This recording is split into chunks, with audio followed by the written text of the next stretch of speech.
Have you ever wondered what life was like for nuns in the Middle Ages? We usually imagine them as women strictly adhering to religious vows, fully devoted to God.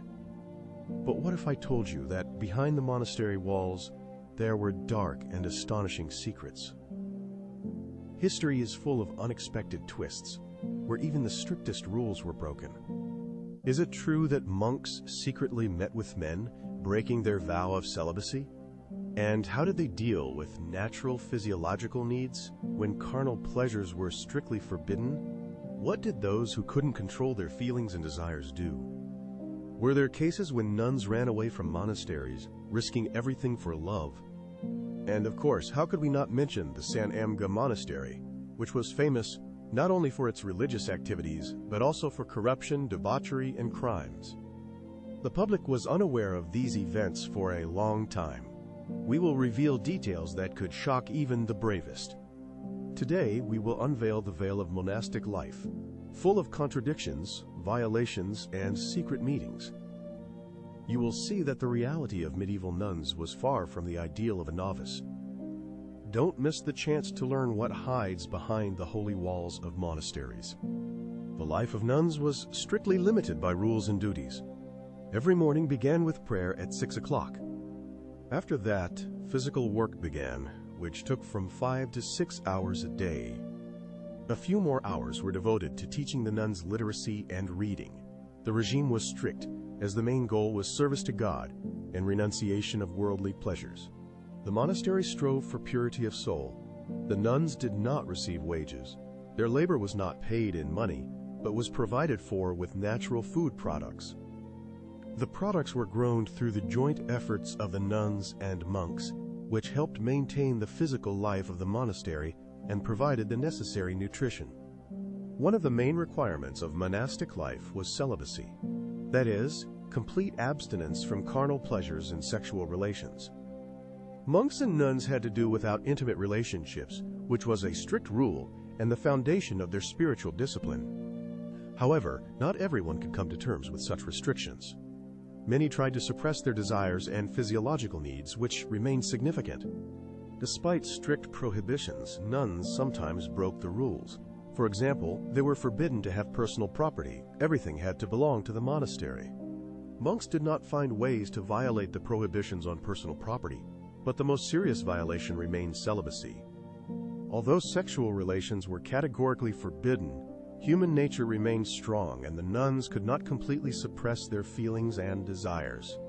Passionate feelings and desires of love among nuns remained unchanged, despite the strict prohibitions and vows they took in the monastery. Many nuns sought ways to satisfy their feelings. One such way was fleeing together with the men to whom they felt a strong attraction. Men appeared in or near the monasteries, and under fortunate circumstances, the lovers could find a moment to escape and start a new life. This decision was not always easy, but sometimes it became a reality. Nuns left the monastery to live outside its walls. Some women stayed in the monastery, but tried to find ways for intimate meetings right inside the walls, using clever signals and secret messages. At night, when silence fell, women lit candles by the windows, sending signals to men to arrange meetings. Women often did not change clothes to avoid accusations of violating church laws that forbade female sexual relations. The laws of that time strictly prohibited sexual relations, but left room for implicit meetings and love affairs through secret signs. Candles by the windows became an important signal for men who understood the hidden meaning and sought opportunities for meetings. Now let's turn our attention to a specific monastery, known for its sinister image, the Catholic monastery of Santo Ambrogio, famous for violations in the 10th century. Many had not heard of him, and it is not surprising, as his story remained hidden from outsiders and the public for a long time. This monastery was famous for the events that took place within its walls, where a complex and scandalous story unfolded. The central figure of the scandal was Abbess Maria Luisa, a woman with an attractive appearance but extremely immoral behavior. Maria Luisa ignored the vow of chastity and engaged in carnal relations not only with nuns, but also with the monastery's priests. This led to numerous violations.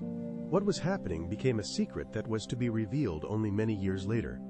Maria Luisa used her power to continue immoral acts, considering herself an idol to whom everyone must worship.